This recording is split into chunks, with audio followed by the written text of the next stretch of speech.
Hi everyone, welcome back to my channel. Nasidi amoy channel da taramuk chari. Nasidi dum nungdangi chak thongbadagi hore. Nga se aina tawraga thongba chaning se kuirabane. Ado pharak tadana dum cha dana laibane nasidi nga tawraga thongjarake. Thongbay recipe budi uchawi ko sida nga tawre. Adagiti aina sidana nga do laiba nga tangkai laiba yai ba sidadi habadi nga achobadagi pawa laiba yai kejim khai laiba yai ba ado sije tangkai ma lairakpane sijina sai mahi sawanbado alu keka do loina mulle na ol kobi su hape sida kobi sargam haibra dudo ata nga atawba hapchale phadigom hapchale sije to nga atawba thongbadi sida loire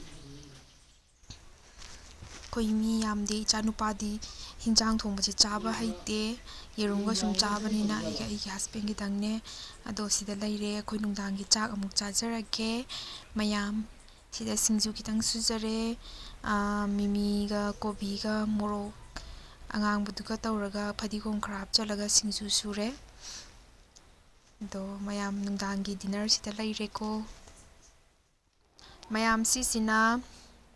mathanggi numit gi amuk nungdangi cha hinjang thongba hojare sida nga marum ngarang laibda yarakpado se thonge aidi nga marum thongba se chajade habadi marum se nga thongbudi chaba duda marum se sum marum oina chabdo hainade bako mahi ke ka budi sum totla charaga nga marum oina chabado sijanakre aduga ani nasigi ahum ama sijanare adudi manga sida taruk laire taret nipan mapan taramathoi taranithoi tarahumloi akaiba saureko taramari taramanga tarataruk tarataret taranipan tramapan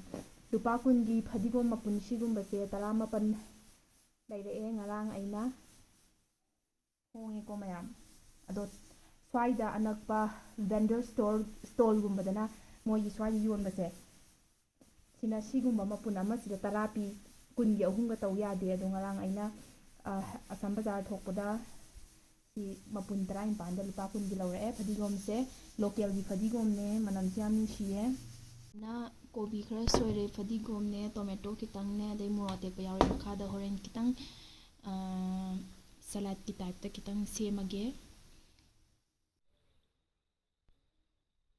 mayam hujikse nungdang ne pung taret makhai muktare do nungdang gi view ne sisina koi hek thongjin panda